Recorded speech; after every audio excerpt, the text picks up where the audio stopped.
Talofato tato telefone mfaina tu fantasy hello radio Samoa mo lau fafunga. Wali potia mai nele pa uole penisini la loi fole totala lilita mole ulwai taimi talu mai le masino mati. A ufa manino ele li palemie ya Christopher Luxon. Ewi se na tala fia ai ele o se taimi lea e tau fia e foi. Le famatu umai ofiso sanien malo. O no lo nailoa ele yo lava se tulanga e ono ave ese ai e ofiso sani. Mole sila fiole ne fiso swani na amata mele masino aparila.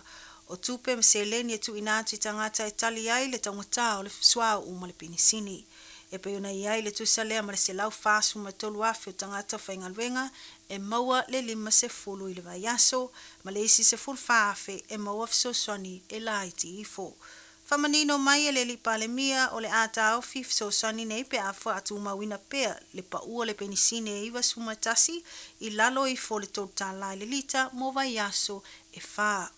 Ma o yesuinga au whailo e palemia e vave lavo no suia tau o swao o i tūlanga whawa malo a o tūlanga na e fe momo wa i lavo o na wha mautu mai tau o swao o ma penisini i o na tūlanga whaloto i fale. O whapia foi.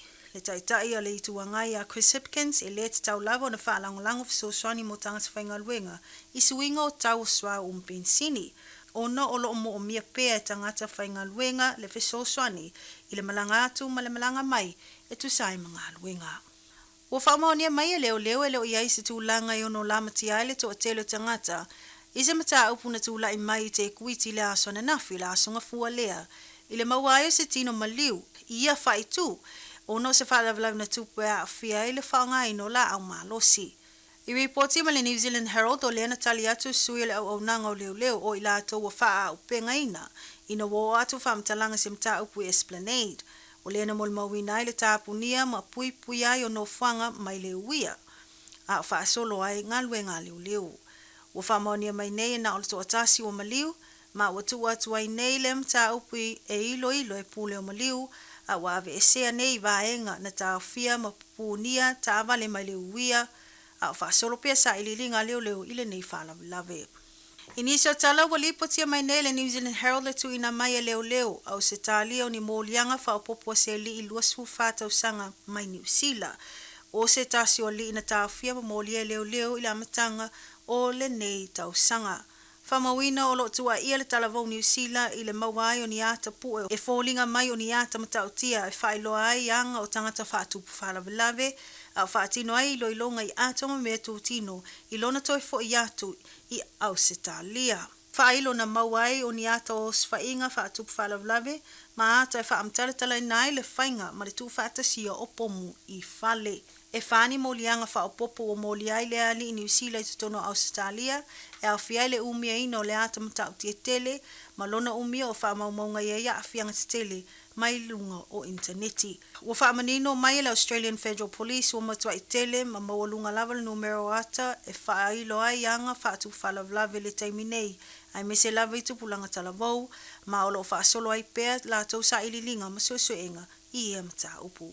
Mai tala mulmuli o whamatala nele te mai tai o Eva Liwi Hongi le matua i whainga tā tele ma le te leo a whianga na mawai o ia malona ainga. Le tawhiai o ia moa se fitus fu tolu ele vaenga le ICE po le Immigration and Customs Enforcement a Amerika. O se tewi mo leo un whaina whaasoa mai ai lea ma fine o na whaalongona. Ta luona te tala mai o ia tua ele ICE. Ta wale tamai tai kiwi o mai lava ele teimi nei ele mawhai lava e se tasi le au nanga o whemalanga inga mwaenga o tiute po le ICE. O na tu ina atu se mafua anga tonu na tawhiai o ia. O le afo ele tu la fonu na ia solia. Ai ui se tau mawhai a lea au nanga e tawhia pēr tamai tau e Everly na mulmuliane wha alea o ngaina le whamsinonga tu langa o le mta upu ina wasuia le whai unga le molianga o le umia ai o le marijuana.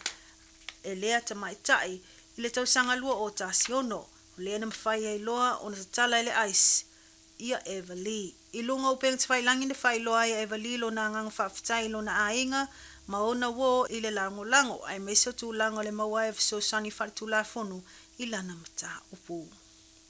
O tato telefona am whaina tu whātasi alo radio Samoa mo lau whaafunga anga, whawhitai whaafunga mai, tō whāsei fuam.